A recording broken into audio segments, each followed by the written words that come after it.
Le Point vous est présenté par Infomaniac, le cloud éthique.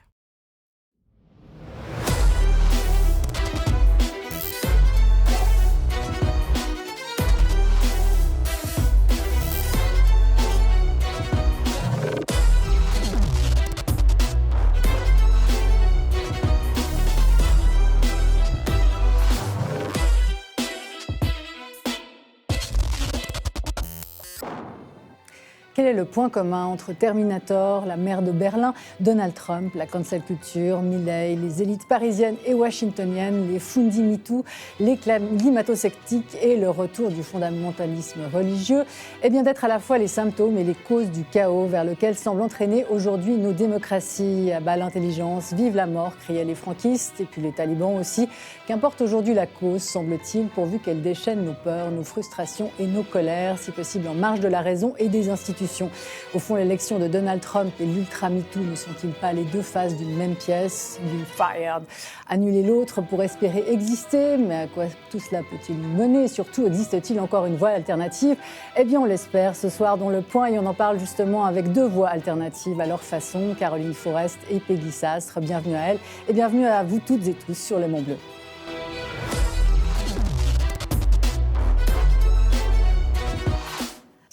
Et tableau noir inaugural, mais plateau lumineux. De très jolis esprits ce soir autour de cette table qui nous ont rejoints non sans mal, n'est-ce pas, Peggy Sastre? Ça parle de moi, là. Si vous saviez, chers téléspectateurs, combien tout ce qu'on doit braver pour arriver jusqu'à vous, comme par exemple un mini-tour de France aux aurores, chère Peggy, mais heureusement vous êtes là, merci infiniment. Peggy Sastre, vous êtes essayiste, journaliste et éditorialiste à l'hebdomadaire Le Point. Lui, une penseuse libérale, un esprit fécond sur lequel adhèrent mal les étiquettes. Vous êtes spécialiste des questions liées au rapport homme-femme et à la sexualité. Votre dernier ouvrage, Ce que je veux sauver, paru chez Anne Carrière, s'inquiète des outrances de l'époque, un leitmotiv qu'on retrouve également dans Le chaos qui vient de Peter Turchin, un livre qui s'arrache apparemment en ce moment en librairie, en tout cas dans les librairies romandes, et que vous avez traduit de l'américain pour les éditions du Cherche Midi. Un livre qui s'arrache également, c'est le vôtre, Caroline Fourest. Bienvenue. Merci. Moins de problèmes de train, encore qu'un long trajet aussi pour nous rejoindre, exprès de Paris, Salut. avec Philippe Ball. Merci et bienvenue. J'étais bien accompagnée. À tous les deux. Philippe Ball, évidemment notre éditorialiste et ancien rédacteur en chef de Charlie Hebdo et de France Inter. Caroline Fourest, vous êtes vous, rédactrice en chef du magazine Franc-Tireur, journaliste, éditorialiste et réalisatrice. Votre dernier livre, je le dis, s'arrache dans les librairies, Le vertige MeToo, paru chez Gallimard, fait scandale, dans les milieux féministes notamment. Et pourtant, vous essayez au contraire d'instaurer... Chez Grasset, oui, parce qu'autrement je vais me fâcher avec Gallimard et Grasset. Enfin, Gallimard, ils sont trop contents. Ils prendront peut-être le prochain. Chez Grasset, et vous essayez justement dans votre livre d'instaurer un peu de nuance dans le paysage médiatique actuel, mais ça n'est pas si facile que ça. Et pour illustrer, pour débuter ce débat, je vais vous piquer votre scène inaugurale, Peggy Sastre, la scène inaugurale de votre livre, Ce que je veux sauver. On regarde tout de suite. Allá, viene una tormenta. What did he just say? He said there's a storm coming in. I know.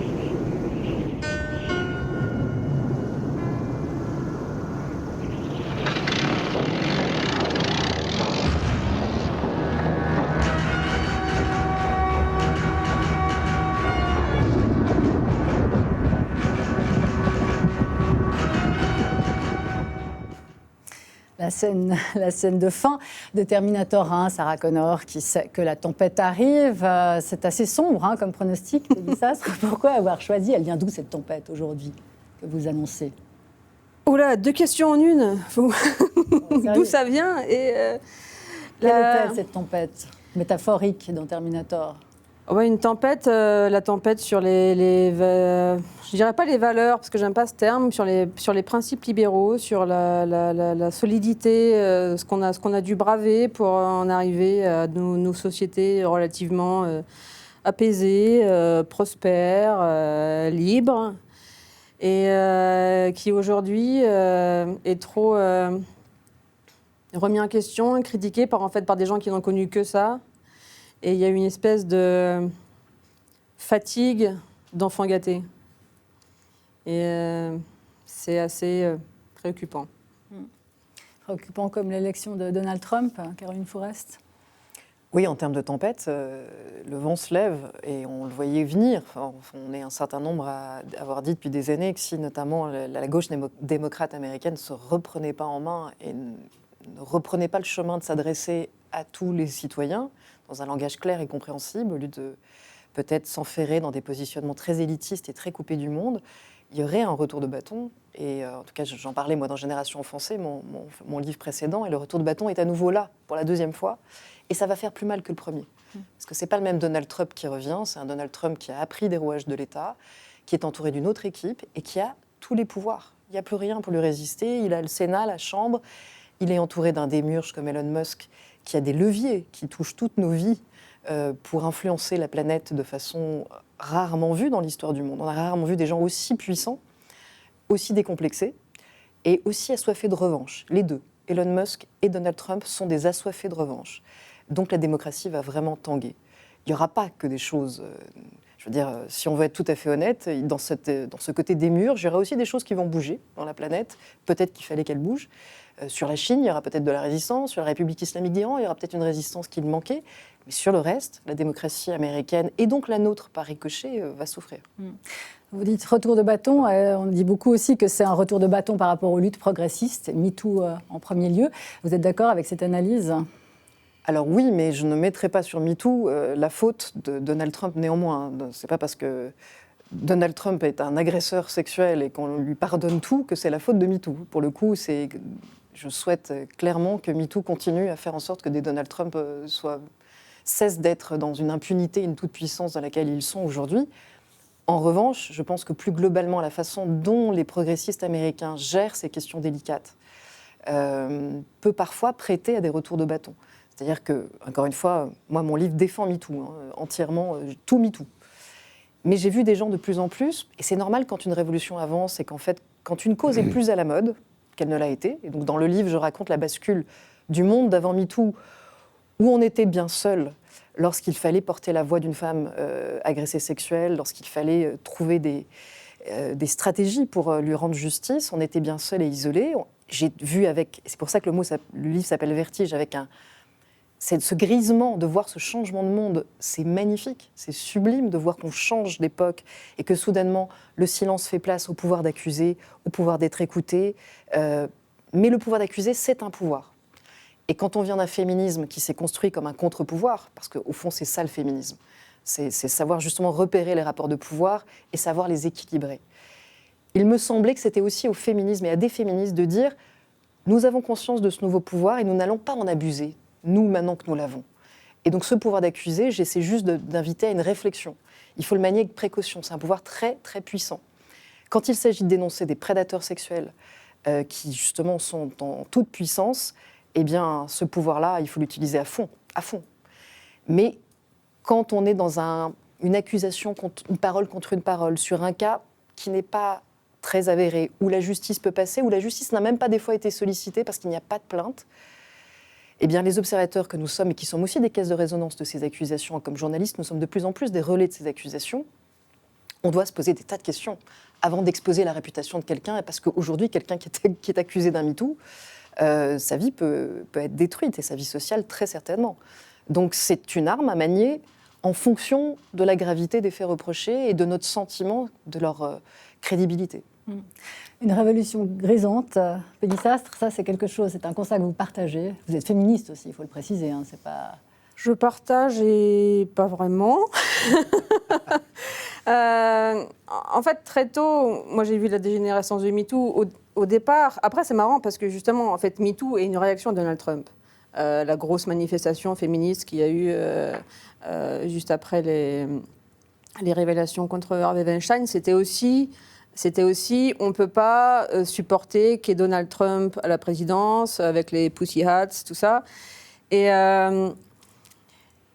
si au départ, MeToo, vraiment MeToo, c'était justement une prise de parole collective, souvent anonyme, qui justement mettait l'accent sur les victimes, qui nous aussi nous avons vécu. Ça, nous avons eu des agressions et des comportements pas bien et qu'on veut voir disparaître. Malheureusement, l'humain étant ce qu'il est, et l'humain amassé étant encore plus gravement ce qu'il est, c'est quand même très vite parti en une nouvelle version de chasse aux sorcières qu'on voit dans l'histoire revenir à intervalles plus ou moins réguliers, pour toujours les mêmes raisons, sur toujours les mêmes types de personnes. Ce sont les mêmes types de personnes qui sont attaquées, les mêmes types de personnes qui attaquent, et après ça se retourne. Et non, moi très vite, j'ai vu non pas le vertige MeToo, mais le danger MeToo quand c'est justement devenu, en gros, balance ton porc, et quand c'est devenu non plus, et quand l'accent n'était plus justement sur cette espèce de prise de parole collective, mais sur la pointée du doigt des agresseurs, le plus souvent nommés, avec des preuves très fragiles. Et c'est marrant parce que ma première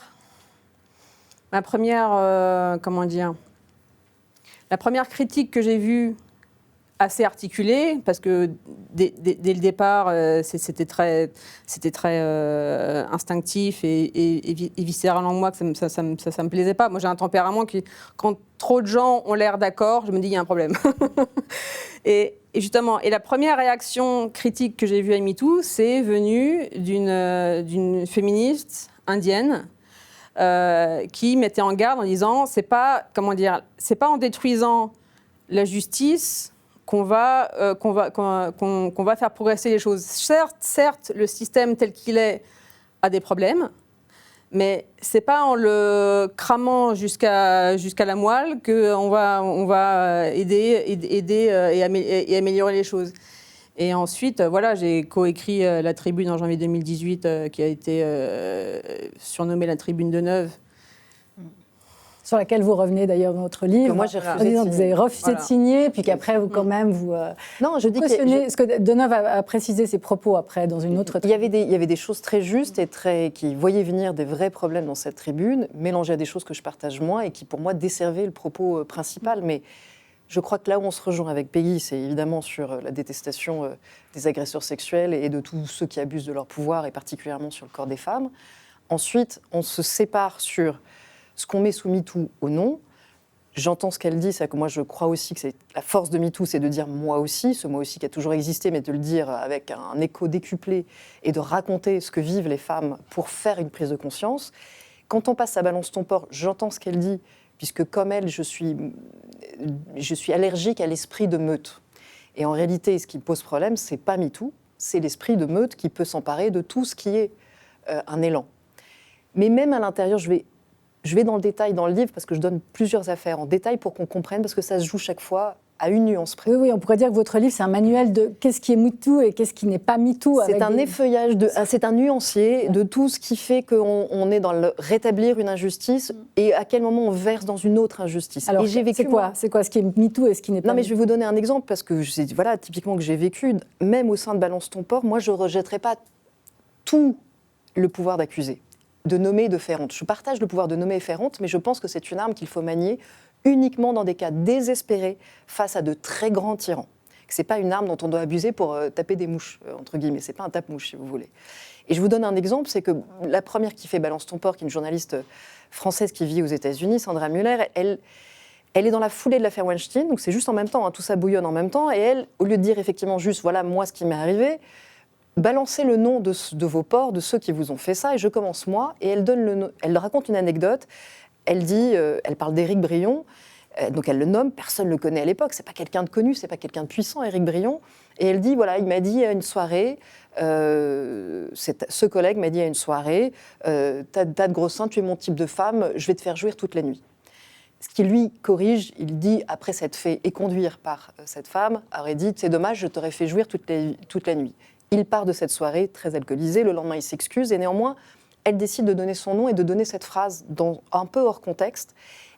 Et dans l'élan de l'affaire Weinstein, eh bien, la meute des réseaux sociaux en déduit que ça n'est pas simplement une phrase prononcée en soirée comme ça, c'est un extrait d'un harcèlement sexuel au travail continu de la part peut-être d'un supérieur hiérarchique.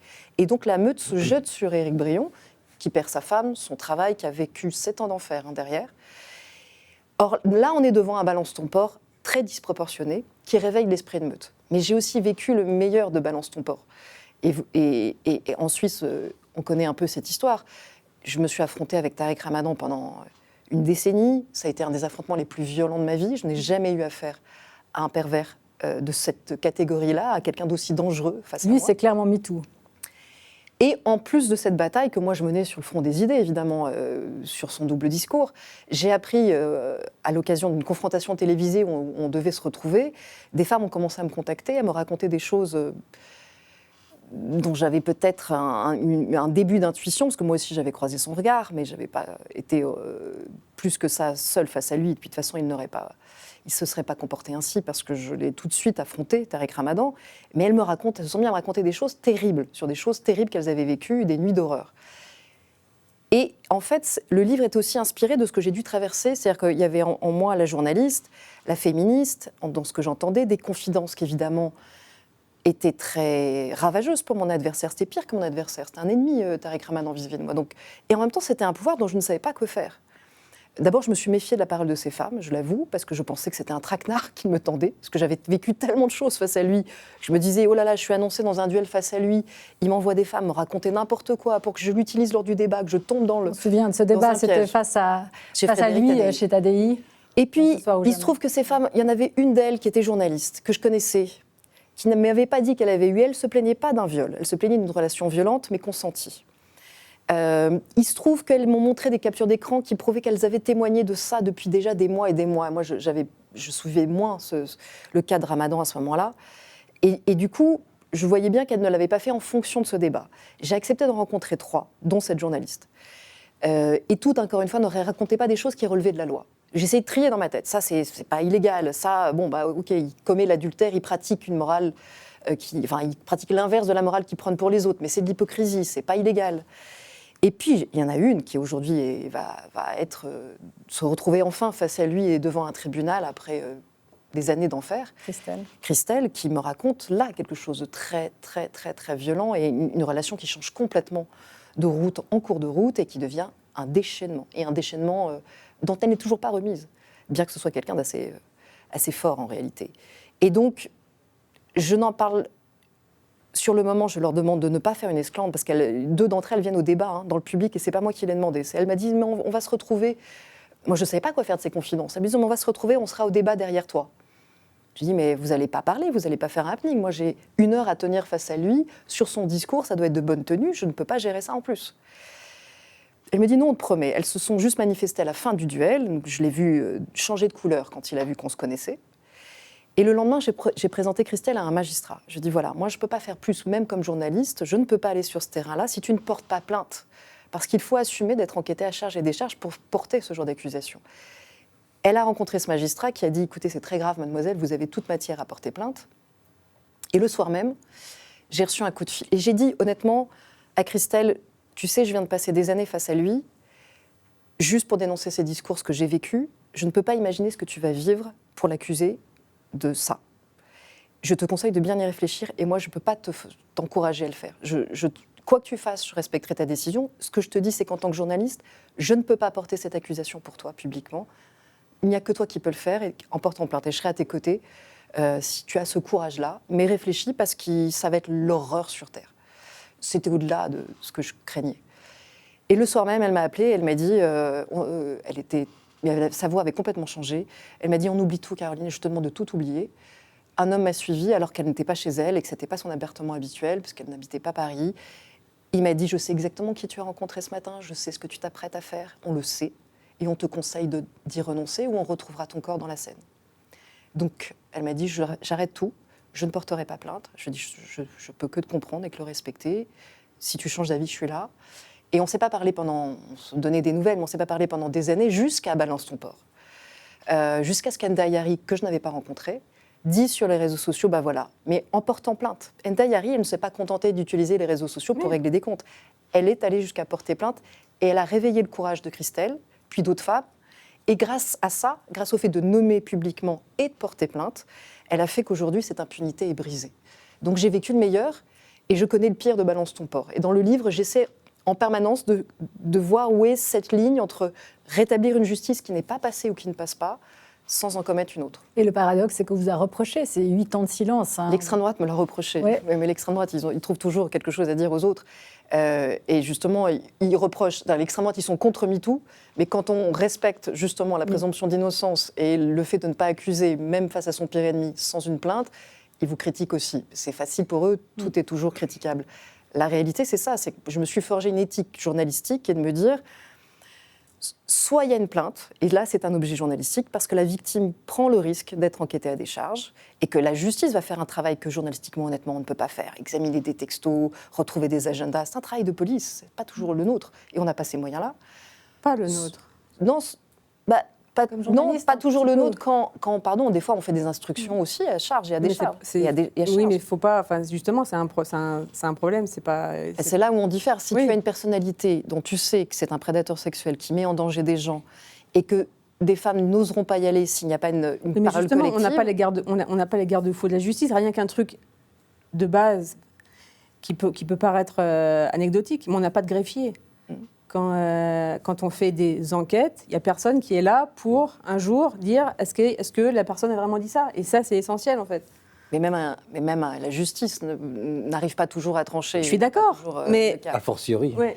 Mais typiquement, moi, quand je sors d'un plateau sur ce livre, une fois sur deux, j'ai le témoignage de quelqu'un qui vient me raconter que elle, parce que des femmes sont de plus en plus touchées, a été accusée à tort d'une parole déplacée, d'une offense sexuelle et a perdu son boulot. Ou j'ai des pères qui viennent me trouver en me disant voilà, ma fille a été agressée par telle personnalité du monde du cinéma, des arts, de la culture. Elle est terrorisée à l'idée de porter plainte seule. Qu'est-ce que vous me conseillez ? Moi, la citoyenne que je suis, parce que ce livre, il est écrit par une féministe, par une réalisatrice de cinéma et par une journaliste. C'est 3 casquettes qui, pendant toute l'écriture du livre, n'ont pas cessé de débattre. Et en même temps, je crois que c'est ça qui est riche, c'est ces 3 regards-là sur ces sujets-là. Et là, je réponds à ce père, il faut qu'elle aille sur les forums, regarder si d'autres femmes ont parlé de cette même personnalité, qu'elles se contactent et qu'elles aillent porter plainte ensemble. Mais il y a des fois, le cas de Nicolas Hulot, de Patrick Poivre-Dravort, moi je comprends que les médias se soient emparés de dizaines et de dizaines de témoignages pour aussi raconter ce qu'a été une immunité médiatique, la toute-puissance de ces animateurs télé. C'est aussi une affaire de journaliste, c'est pas D'ailleurs, qu'une affaire de justice. Vous dites effectivement quels sont les vous avez donné le mode d'emploi pour repérer une vraie affaire MeToo d'une fausse affaire MeToo. Je ne dis pas que c'est un mode d'emploi, je donne des astuces que j'ai fini par me forger, elles ne sont en rien Entre faillibles. la condition parce qu'on passe tout le temps. personnelle Un décalogue, pratiquement. Mais Peggy Sastre, vous-même, vous avez été violée, hein, vous le racontez d'ailleurs dans votre livre, donc je déflore rien, mais il y a eu un avant MeToo et un après MeToo. Il y a énormément, effectivement, en plus vous êtes une libérale, hein, pour la liberté d'expression, la libération de la parole, la prise de conscience aussi de toutes sortes de drames qui étaient peut-être tués avant. C'est pas quelque chose qui vous séduit? Sur mon plan personnel ou Non, de manière sociétale. Hein. Mais en fait, je ne crois pas que ça représentait un tel changement, en fait. Une telle Pour bonne moi, révolution. pour moi, un des gros problèmes que j'ai avec MeToo, c'est que, pour moi, en l'état actuel de nos connaissances, la révolution anthropologique qu'on nous promet, qu'on nous a promis avec MeToo, je l'attends encore. Et je trouve que c'est beaucoup de com, c'est beaucoup... Par exemple, le procès, on est en train de clore le procès de Mazan, procès qui a défrayé la chronique sur la terre entière. Est-ce qu'un procès comme ça, Gisèle Pellicot, donc, qui est face à son ex-mari, est-ce qu'un procès comme ça, avant l'ère MeToo, aurait pu être... Évidemment. Aurait pu se tenir? Mais évidemment. Le procès Mazan, c'est comment dire, c'est ce que la justice fait de... La justice et la police faisaient et fait de bien et il n'y a pas eu besoin de MeToo pour ça. Faut dire, c'est un vigile qui a capté Dominique Pellicot. Je ne vois pas comment dire. Vraiment, c'est un bon exemple. Mazan, je ne vois pas ce que MeToo a changé. En fait. Alors, voilà. Là, je suis vraiment pas d'accord. Je pense que MeToo a joué un rôle, pas dans le fait qu'il y ait un procès, enfin encore que. Regarde, dans le livre, je raconte le procès du viol d'Aix-en-Provence. Je rappelle aussi le procès d'Outreau. Il y a déjà eu effectivement de très grands procès sur le viol, sans attendre MeToo. On est d'accord là-dessus. Mais dans l'affaire Mazan, là où je pense que MeToo a joué un rôle vraiment très positif, c'est que je pense que grâce à cette conversation publique, le vigile, justement, grâce à qui tout est arrivé, c'est-à-dire le vigile qui prend Dominique Pellicot en train de faire un attentat à la pudeur sur des clientes de son magasin, filmées sous leur jupe. Quand il arrête Pellicot et qu'il va voir ces femmes, il dit, ce vigile, aux femmes, vous devriez porter plainte, c'est grave. Je ne suis pas sûre qu'il y a 10 ans, un vigile de supermarché ou de grand magasin se serait dit, on ne peut pas le savoir. Mais je pense que cette prise de conscience collective peut participer au fait qu'ils se disent c'est suffisamment grave pour porter plainte. Justement, il leur dit allez porter plainte. Alors qu'elles n'ont pas envie. Non, mais il leur dit pas allez faire un post sur Twitter. Oui, je suis d'accord avec toi, mais ça c'est. Mais néanmoins, qu'un homme qui se dise on ne doit pas laisser passer, il faut porter plainte, même si vous avez l'impression que c'est pas grand-chose, parce qu'elles leur disent bon bah, ça va, je préfère passer à autre chose. Et non, il faut porter plainte. Et c'est grâce à cette plainte qu'on retrouve les vidéos qu'il commet sur sa femme et qu'on retrouve les viols qu'il commet sur Gisèle Pellicot. Autre chose qu'à mon avis MeToo a changé, Gisèle Pellicot, elle a vécu le même enfer à la barre de ce tribunal jour après jour qu'avant MeToo, mais elle a été applaudie, mais on lui a offert des bouquets de fleurs. Ça a l'air de rien, mais c'est énorme pour compenser la salissure qu'a représenté jour après jour ce procès. Ça, c'est un des effets MeToo, de la libération de l'écoute, de la libération de l'accueil de la parole des victimes et du fait de les héroïser au lieu de leur faire porter la double peine, c'est-à-dire tu dénonces et en plus tu es une victime. Là où je suis moins sûre que MeToo s'est démocratisé suffisamment, et où je peux rejoindre, j'entends une partie de ce que dit Peggy, et c'est pour ça que je mets en garde, c'est que si on transforme MeToo en débat trop folklorique, c'est-à-dire quand on en est à dénoncer le moindre acteur de cinéma pour une parole déplacée, pas un viol, pas une agression sexuelle, une parole déplacée, une proposition déplacée, comme si c'était la chose la plus grave qui arrive aux femmes en ce moment, en y passant énormément de temps, énormément d'énergie, parce que ça fait vendre du papier, parce que ça permet de faire de la presse people. Vous le dites, Mediapart, c'est son deuxième revenu. C'est son nouveau filon aujourd'hui. Et Mediapart, pourtant, Dieu sait qu'ils ont été durs face à moi, et notamment à cause du fait d'avoir dénoncé Tariq Ramadan, ce qui est un peu paradoxal, parce qu'il donne beaucoup de leçons de MeToo, mais sur Tariq Ramadan, qu'est-ce que j'ai pris de la part de Mediapart ? Edwy Plenel était un ami, effectivement. Edwy Plenel a fait des tournées avec Tariq Ramadan au lendemain des attentats contre Charlie Hebdo, donc on s'en souvient très bien avec Philippe Val, et on sait qui est Edwy Plenel, et on est sans illusion sur le féminisme d'Edwy Plenel. Mais néanmoins, Mediapart, quand il donne la parole à des dizaines et des dizaines d'assistantes réales, de membres d'équipe qui ont été agressés par Gérard Depardieu, eh ben, ils brisent un tabou sur un monstre sacré qu'il était temps de briser, et je pense qu'ils font œuvre utile. Quand ils font une enquête sur des acteurs où il n'y a pas ni plainte, ni agression sexuelle, qu'on est vraiment dans tirer des témoignages sur le fait qu'en gros, ils sont lourds et dragueurs, là on est dans le people, là on est dans l'excès, et on est dans le filon commercial. Mais encore une fois, je préfère moi cet excès-là, néanmoins, aux excès de silence d'avant. Incontestablement, je dis juste, tant qu'on y est, puisque nous on est en train de faire une belle révolution et qu'on est censé être féministe et pas aimer les abus de pouvoir, est-ce qu'on ne peut pas continuer la révolution en sauvant ceux qui sont accusés à tort ? Et il y en a de plus en plus. Et les gens ne les connaissent pas, parce que justement ils sont effacés socialement tellement vite qu'ils n'ont même pas le temps de faire leur connaissance, mais je rencontre de plus en plus de gens effacés socialement, annulés, pour des faits qui ne relèvent pas de la prédation sexuelle. Et c'est ça qui m'inquiète, parce que j'ai aucun problème à ce qu'on annule les prédateurs, très honnêtement. Des gens qui, par contre, ont été maladroits une fois ou vraiment ont commis un propos qu'il ne fallait pas commettre, mais qu'ils le regrettent, pour moi, méritent une seconde chance. Et c'est de ça dont on doit pouvoir débattre. Et comment est-ce qu'on distingue très concrètement un prédateur, justement, de quelqu'un qui est lourdingue ? Par exemple, d'un Bedos, qui vient d'être condamné, effectivement, pour des propos et même des actes en boîte de nuit, mais qui auraient relevé jusqu'à présent d'actes lourdingues, de quelqu'un qui a un peu trop bu d'alcool. Le dos, un autre problème, c'est que le dossier est vide, en fait. Il a été condamné, lourdement condamné. Oui, il a été lourdement condamné. Là, comment dire, pour avoir bien suivi l'affaire et justement le jugement et les audiences, etc., c'est vraiment un scandale ce qui s'est passé avec Bedos. Et en fait, j'ai envie de dire qu'importe que ce soit Bedos. Et ça, c'est une grande différence qu'on a entre nous, c'est que ça soit un vrai prédateur ou un faux prédateur, moi, ça m'est égal. Moi, ça me choque autant que Depardieu soit jugé par voie de presse que quelqu'un qui est accusé de faits moindres. Et le problème avec Bedos, comme je l'ai écrit mieux que je parle dans un édito, c'est que là, la justice, qui était jusqu'à présent un relatif rempart à ces emballements émotionnels, Là, la digue a cédé dans le sens où dans le dossier, il y a une plainte, 2 parties civiles. Une partie civile qui a été relaxé au bénéfice du doute. Et donc là, on se demande pourquoi est-ce qu'il n'a pas été relaxé au bénéfice du doute pour tout, parce que la caractérisation des faits est à la même solidité, c'est-à-dire rien du tout. C'est un témoignage d'une femme qui dit qu'il lui a mis une main au panier. Lui, il a eu, entre guillemets, l'honnêteté de dire qu'il ne s'en souvient pas. Il aurait pu nier. Qu'il ne s'en souvenait pas parce qu'il était trop bourré. Mais le truc très intéressant et scandaleux, c'est que les personnes qui étaient avec cette femme, très proches, dans la boîte de nuit au moment des faits, tous ont dit qu'ils n'ont rien vu. Et Bedos a quand même été condamné. Et pour moi, c'est un palier. Et que ce soit Bedos ou pas, que ce soit Monsieur Michu, ça devrait nous préoccuper autant. Philibal, je demandais votre avis d'homme quand même. Est-ce que justement vous avez eu des prises de conscience post-MeToo je recite Gisèle Pellicot, mais qui disait effectivement à l'issue de sa dernière intervention, nous sommes dans une société machiste, patriarcale, où on banalise le viol.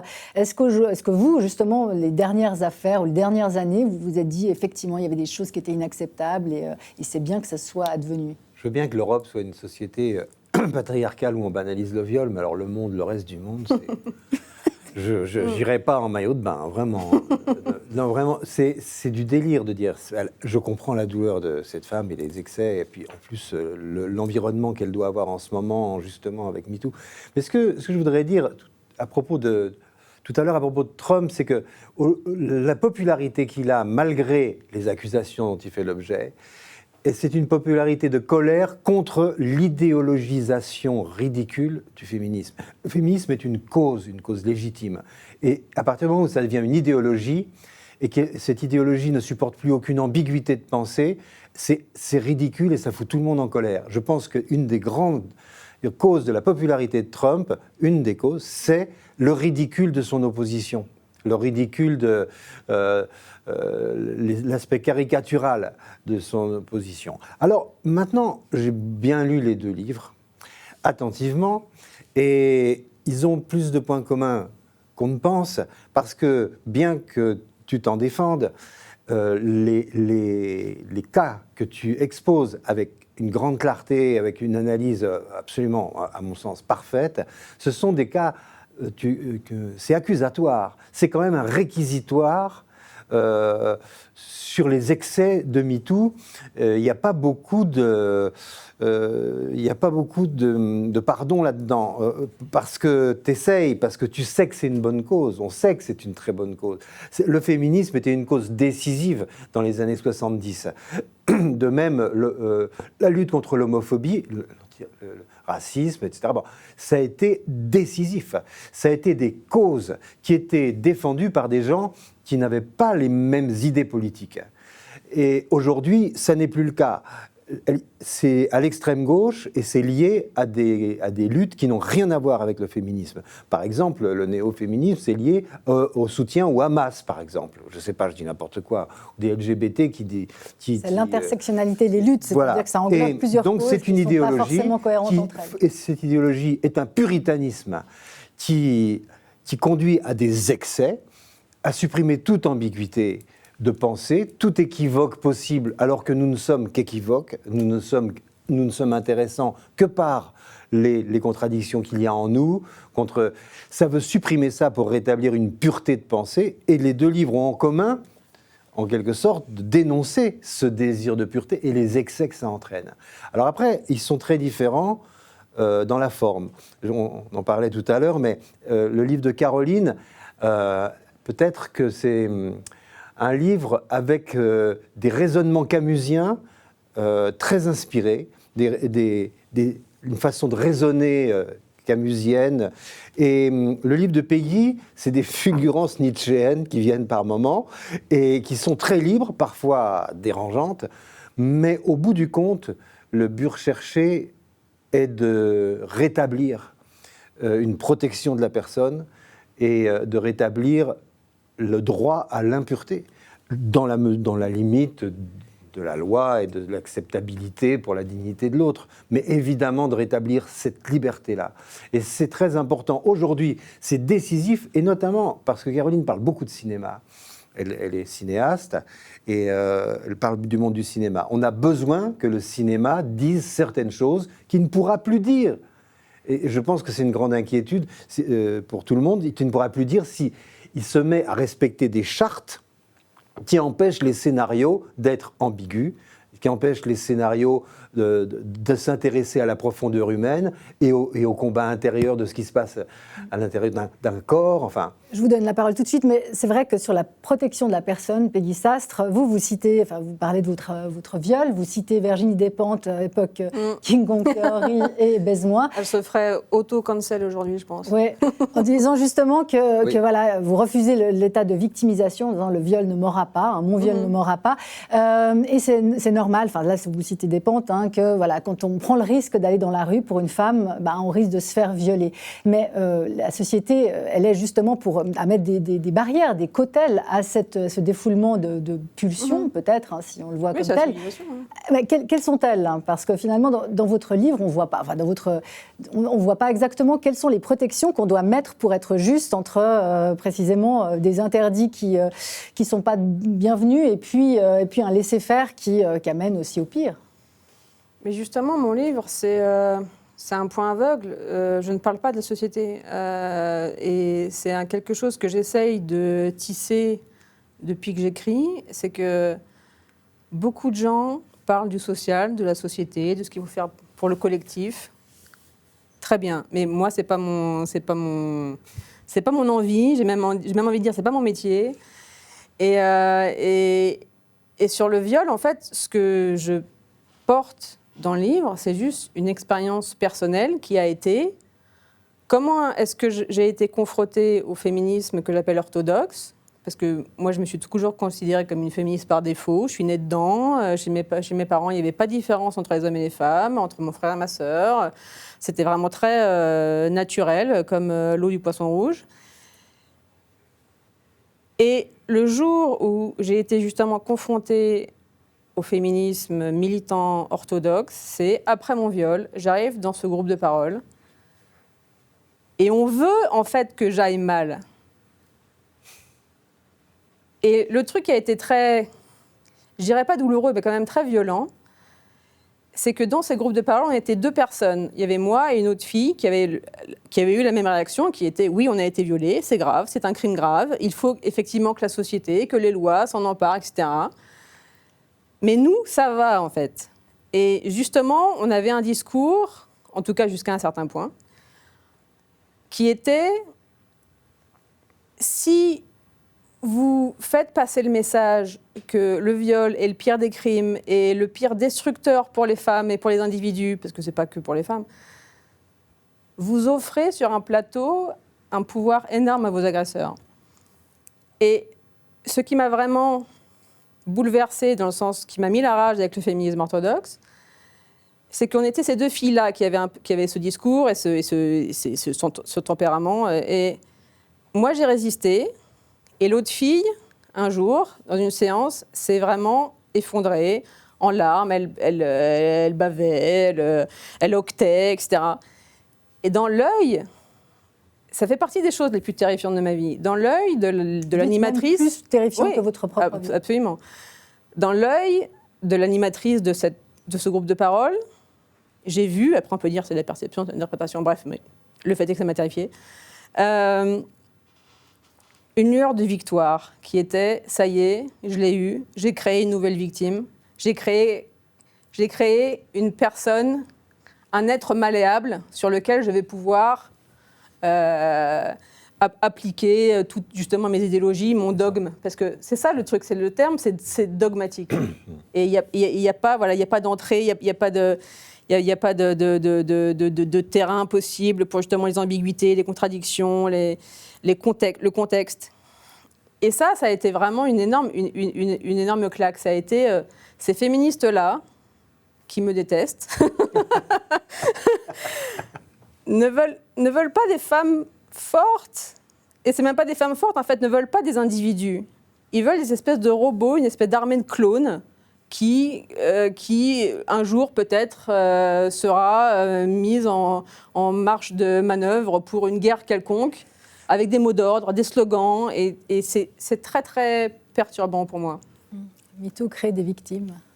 Alors là, c'est pas MeToo, puisque ce que raconte Peggy, c'était Oui. bien avant MeToo. Et ce que Peggy appelle féminisme orthodoxe, en l'occurrence, moi j'ai l'impression que c'est plus un dissensus entre une personnalité qui est résiliente, qui est Peggy. Moi, c'est ce que j'admire chez elle, et j'adore les êtres résilients, et je pense qu'on partage tous les trois, Philippe et Peggy, un amour fou pour la liberté d'esprit, la liberté critique. Et donc la parole que porte Peggy, elle est loin d'être évidente à porter, et donc je trouve passionnant qu'elle ait ce cran-là, mais ça ne m'étonne pas d'elle.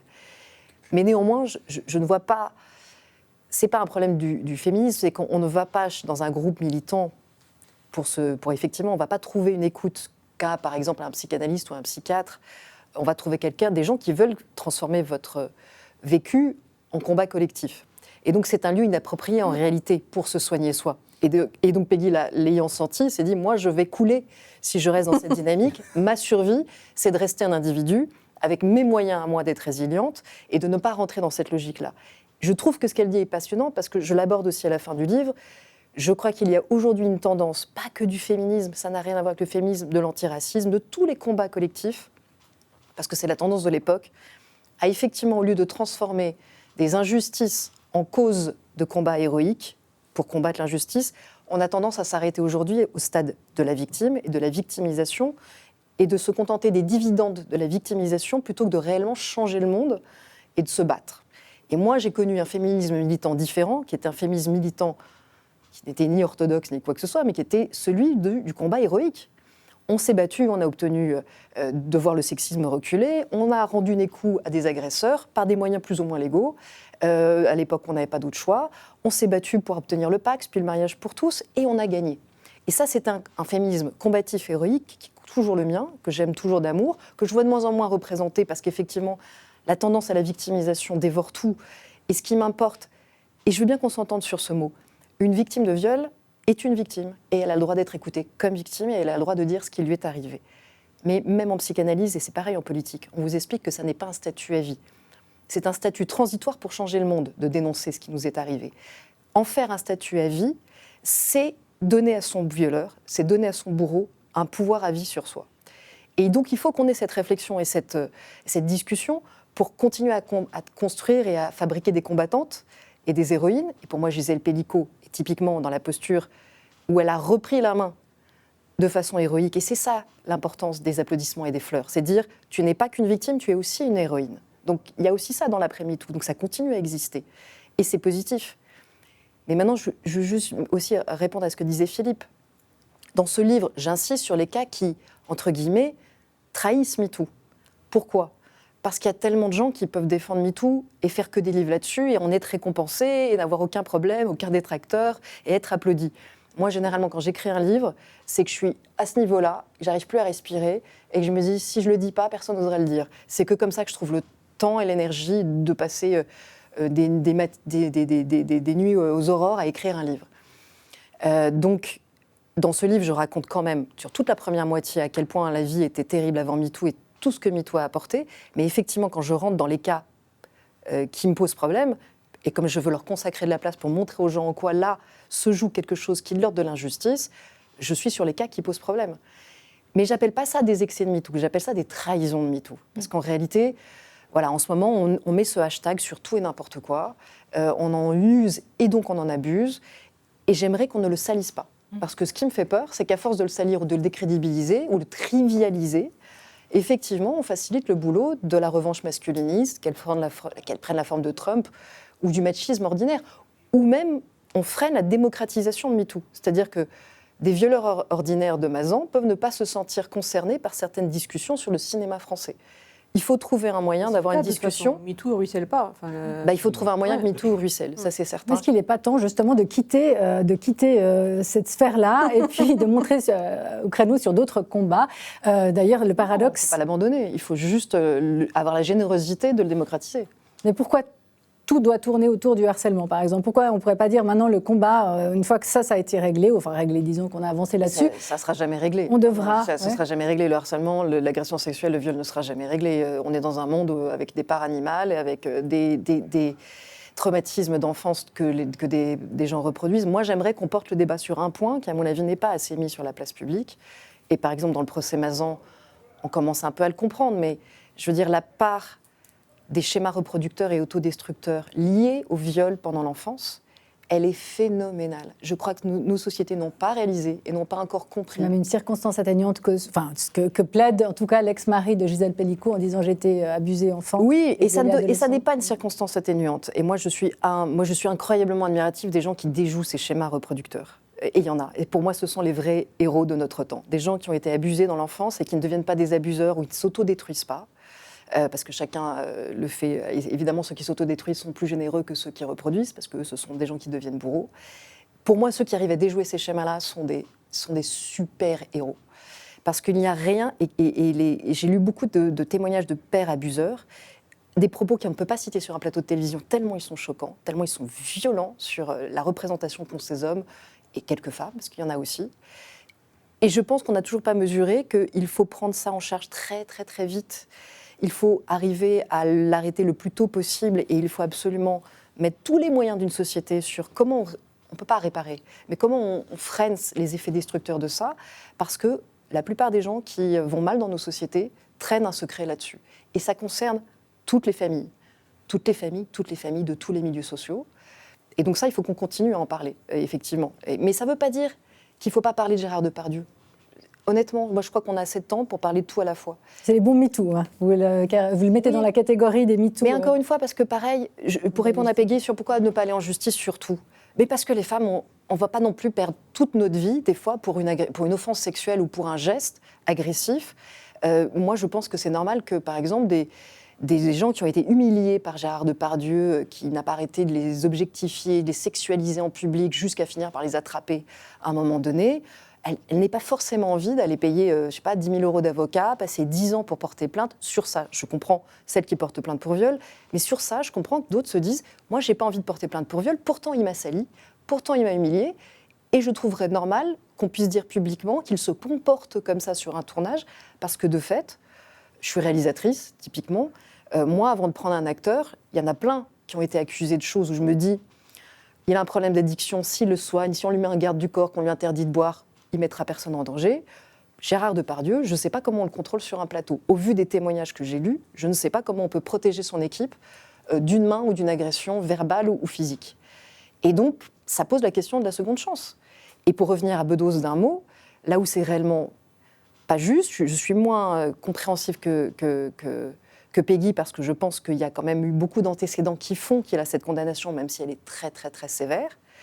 Mais néanmoins... Juste pas sur des antécédents. Enfin... Je suis d'accord avec toi, mais ils ont joué dans l'interprétation des faits reprochés. Le fait qu'ils soient interdits de boîte de nuit parce que ça fait des années que des clients et beaucoup des clientes se plaignent de ce comportement. Mais certes, là, clairement, ça n'a pas... On juge au cas par cas. On est d'accord, on juge au cas par cas. On est d'accord que ce jugement est extrêmement sévère. Il a certes un bracelet électronique, contrairement à d'autres, mais assigné à résidence pour 6 mois, avec une mesure exécutoire qui fait que ça s'applique tout de suite sans attendre les appels.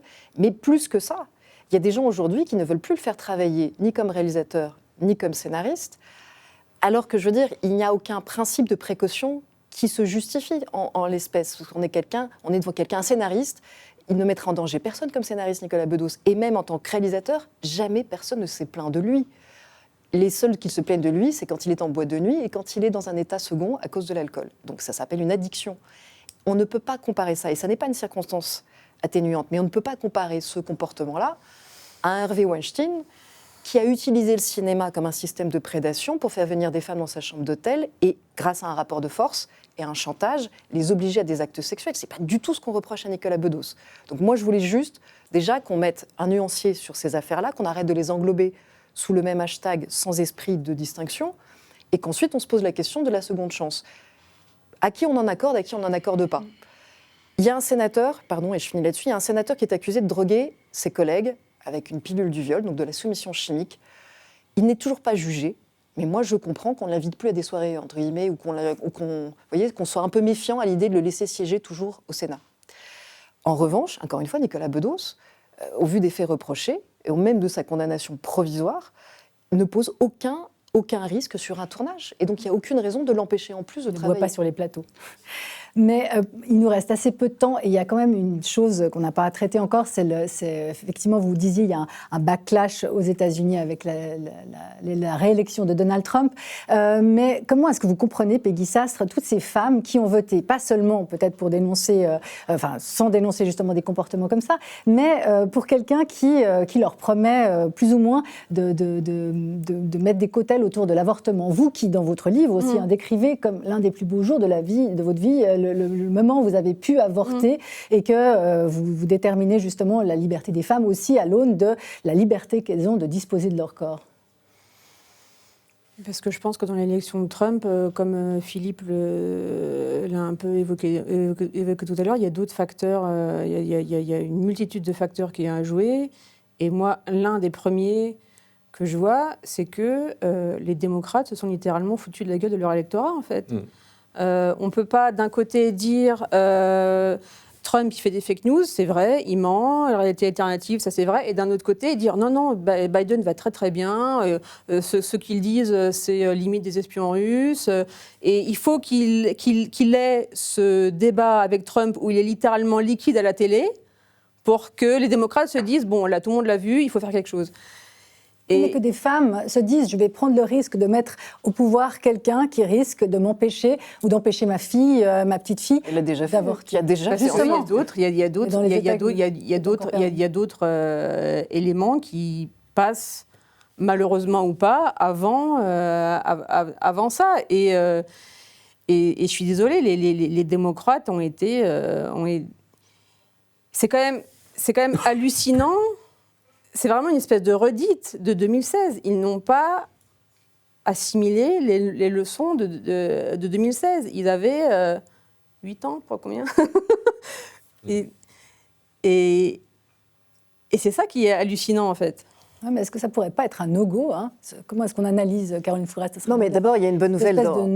De masochisme de la part de certaines électrices, en tout cas, on pourrait le dire. Non, mais enfin, ça, on redécouvre le monde à chaque fois, mais le fait que des hommes latinos ou des femmes puissent voter pour Trump, c'est beau comme la complexité du monde. Nos identités ne sont pas des idées automatiques. On a le droit à un libre arbitre, on a le droit à avoir des priorités différentes qu'une part de son identité. En l'occurrence, il y a peut-être des hommes latinos qui en avaient tellement marre que les démocrates leur disent non, vous n'avez pas le droit de dire latino, sinon vous êtes raciste, vous devez dire latinex, qui l'ont très très mal vécu et qui du coup sont allés voter pour Trump, qui pourtant disaient des horreurs sur les portoricains, parce qu'ils préféraient les horreurs sur les portoricains à ce qu'on les oblige depuis des universités, c'est-à-dire c'est une humiliation sociale à dire latinex. Parce qu'au fond, moi je pense que c'est ça le problème, c'est que des combats qui sont des combats égalitaires, qui partent des minorités, sont devenus aujourd'hui, ont été récupérés par une élite universitaire qui en a fait un argument d'autorité et d'humiliation sociale. Moi, quand je me suis battue pour le Pax et contre l'homophobie, dans des sociétés à 80% homophobes, je savais qu'il me fallait utiliser un langage de conviction. Il fallait que j'arrive à convaincre des homophobes d'arrêter de l'être pour protéger des gens. Mais c'était un combat pour changer le monde. Quand j'entends aujourd'hui des universitaires, des études de genre ou autres parler au reste du monde, je me demande qui ils cherchent à convaincre. Je pense qu'ils s'en fichent de convaincre. Ils ne veulent plus changer le monde, ils veulent montrer qu'ils sont supérieurs, qu'ils ont un statut de connaissance supérieur. Ben ça, au bout d'un moment, évidemment, toute classe populaire qu'ils humilient par un langage que personne ne comprend, en leur rappelant qu'eux, ils sont le savoir, la science et l'élite, et les autres sont des gros cons, finit par braquer. Et donc finit par défaire les causes pour lesquelles on s'est battu. On s'est battu pour l'égalité, ce qui a permis des grandes chaires d'université sur ces sujets-là, et ceux qui les occupent se comportent de façon tellement arrogante qu'ils arrivent à défaire les combats qu'on a tous gagnés. C'est insupportable. C'est une défaite de la raison. C'est-à-dire que ça produit un phénomène où les gens n'utilisent plus, ne veulent même plus, parce qu'il y a des choses... Il y a des homosexuels homophobes, des juifs antisémites, des femmes qui votent Trump.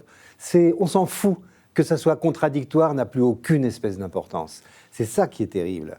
C'est que l'opposition idéologique fait qu'à l'intérieur de chaque mouvement, il y a des choses totalement contradictoires qui peuvent cohabiter parce que c'est tenu par une espèce d'idéologie puritaine, excessive. Voilà. La pensée personnelle, la pensée « je pense librement », c'est interdit. C'est impossible.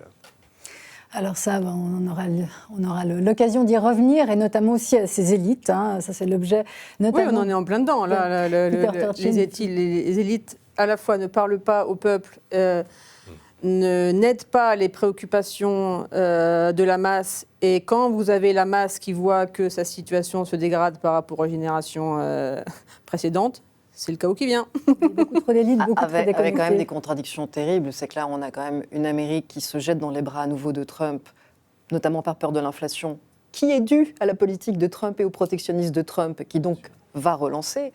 On a encore une fois des latinos qui se jettent dans ses bras parce qu'ils sont hommes et qu'ils aiment bien ce qu'ils disent sur les femmes ou sur les trans, mais qui se jettent dans les bras d'une administration qui est composée d'un nombre de racistes, complotistes, dont on sait qu'ils mènent souvent aussi à l'antisémitisme.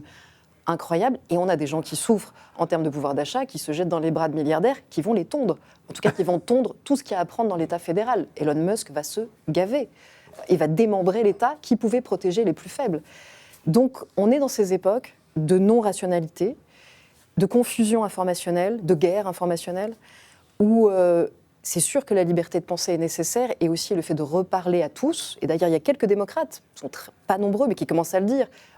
On n'est plus le parti du sens commun, on n'est plus compris de nos électeurs, il faut qu'on le soit absolument. Ils n'ont pas tiré le son la dernière fois, là il faut qu'ils le fassent, parce que sinon la gauche est morte pour je ne sais pas combien de décennies.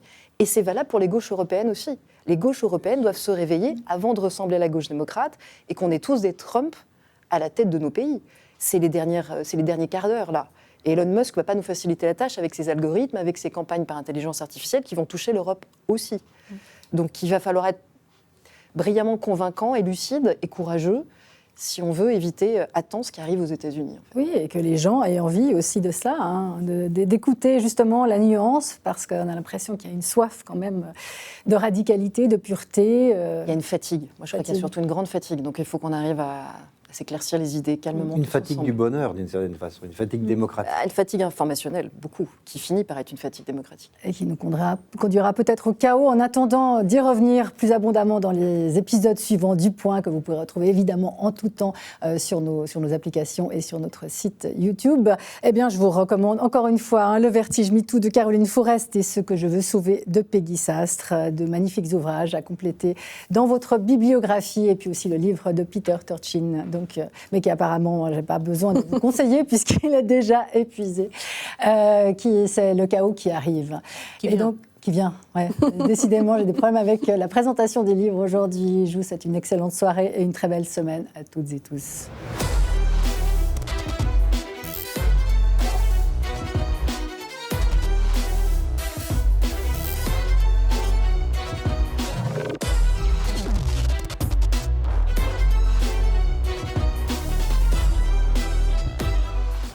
Infomaniac, le Cloud Éthique vous a présenté Le Point.